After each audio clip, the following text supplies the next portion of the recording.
जंगल में वो झील, एक स्कूल ट्रिप की कहानी जो हॉरर स्टोरी में बदल गई। आइए सुनते हैं उस रात की वो खौफनाक दास्तान। काश ये बात उन 3 दोस्तों को पता होती। देखिए, ये सिर्फ एक लाइन नहीं है, ये एक चेतावनी है। एक ऐसी कहानी की शुरुआत जो बताती है कि कैसे एक छोटी सी मामूली सी गलती जिंदगी की सबसे बड़ी और आखिरी भूल बन सकती है। तो बात शुरू होती है एक स्कूल ट्रिप से। एक ऐसी ट्रिप जिसमें सिर्फ मजा और मस्ती होनी चाहिए थी, लेकिन वो एक बुरे सपने की शुरुआत बन गई। ये कहानी है एक खतरनाक प्लान की, एक ऐसे प्लान की जिसने सब कुछ बदल कर रख दिया। देर रात का वक्त था। शिमला के रास्ते में बच्चों से भरी एक स्कूल बस घने जंगल के बीचों बीच खराब हो गई। अब मजबूरी में उन्हें एक बिल्कुल सुनसान होटल में रुकना पड़ा। एक ऐसा होटल जिसके चारों तरफ सिवाय घने अंधेरे और पेड़ों के साये के और कुछ भी नहीं था। और यहीं हमारी कहानी के 3 किरदार आते हैं, आयुष, अमन और रोहन। 3 दोस्त जिन्हें बिल्कुल अंदाजा नहीं था कि उनकी एक छोटी सी चाहत उन्हें सीधे मौत के मुंह में ले जाएगी। हुआ ये कि होटल की खिड़की से उन्हें एक अजीब सी रहस्यमयी झील दिखाई दी और बस दिमाग में एक आइडिया आया। स्कूल के हीरो बनने का सपना, उस झील के पास जाकर बस एक फोटो खिंचवाने का प्लान। और यही उनकी सबसे बड़ी और आखिरी गलती साबित हुई। तो अब शुरू होता है जंगल में डर का असली खेल। कैसे एक छोटा सा एडवेंचर उनकी जिंदगी का सबसे बड़ा खौफ बन गया। चलिए उनके साथ ही चलते हैं उस घने अंधेरे जंगल के सफर पर। शुरू में तो लगा कि झील बस पास ही में है, गार्ड सो रहा था, वो चुपके से निकल गए। लेकिन वक्त बीतता गया, आधा घंटा, फिर पूरा 1 घंटा। जंगल खत्म होने का नाम ही नहीं ले रहा था। ठंड, हाड़ कंपाने वाली ठंड बढ़ने लगी थी।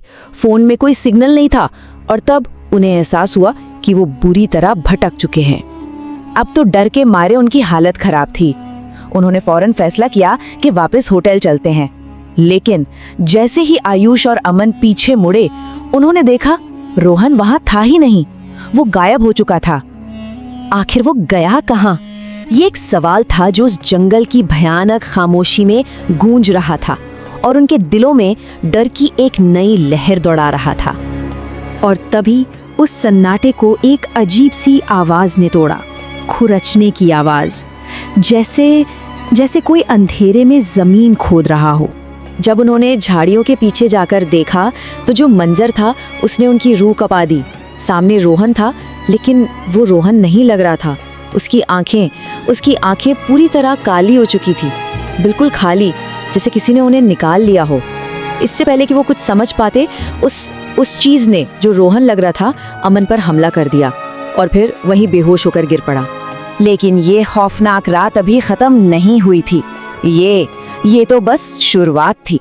उस पुराने खंडर का राज खुलना अभी बाकी था और डर का ये सिलसिला अब एक दोस्त से दूसरे तक फैलने वाला था। कुछ देर बाद रोहन को तो होश आ गया, वो बिल्कुल ठीक लग रहा था। लेकिन अब अमन चुपचाप बैठा था, सर नीचे झुकाए, और जब उसने सर उठाया तो उसकी आंखें भी ठीक वैसी ही काली और डरावनी हो चुकी थीं। अमन अचानक उठा और पागलों की तरह जंगल के अंधेरे में भागने लगा। आयुष और रोहन भी घबराकर उसके पीछे भागे।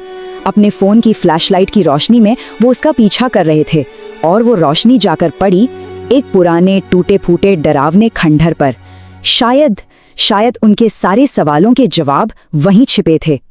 खंडहर के अंदर का नजारा किसी के भी बुरे से बुरे सपने से ज्यादा खौफनाक था। उनका दोस्त अमन हवा में लटका हुआ था और उसके ठीक सामने एक चुड़ैल खड़ी थी। एक भयानक चेहरा, खाली काली आंखें, ढीली पड़ी चमड़ी और उलझे हुए सफेद बाल। वो मौत की तरह दिख रही थी। अब यहाँ से बचना लगभग नामुमकिन था। बचने की जो भी कोशिश थी वो उन्हें सीधे मौत की झील की तरफ ले जा रही थी। ये उनकी आखिरी कोशिश थी जो एक बेहद दर्दनाक अंत पर खत्म होने वाली थी। वो दोनों वहां से भागे, अपनी जान बचाने के लिए बेतहाशा भागे। जब उन्होंने पीछे मुड़कर देखा तो वो बूढ़ी औरत, वो चुड़ैल, किसी कीड़े की तरह सीढ़ियों से नीचे रेंगती हुई आ रही थी। अंधेरे में बिना कुछ देखे, बिना कुछ सोचे वो बस भागते रहे। भागते भागते वो ठीक उसी झील के किनारे जा पहुंचे जिसकी तलाश में वो निकले थे। कितनी अजीब बात है ना, जैसे किस्मत उन्हें खींचकर उनकी मौत की जगह पर ले आई हो।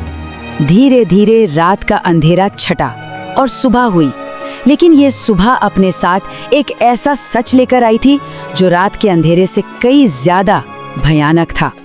झील के पानी में कोई अनदेखी ताकत थी जो उन्हें नीचे खींच रही थी।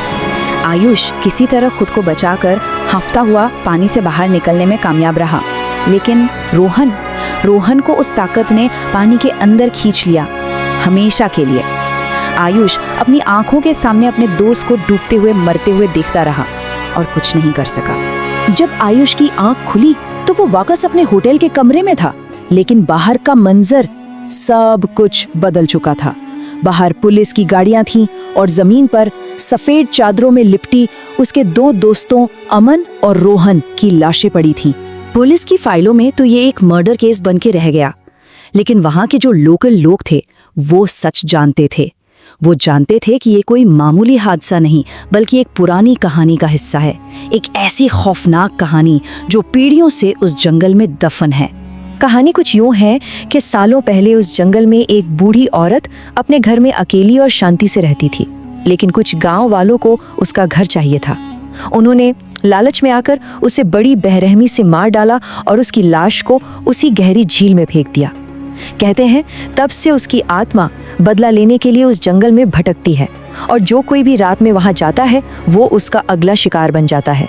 सोचिए, यही थी वो चेतावनी जो उन 3 दोस्तों तक बहुत देर से पहुंची। वो तो बस स्कूल में थोड़े पॉपुलर होना चाहते थे।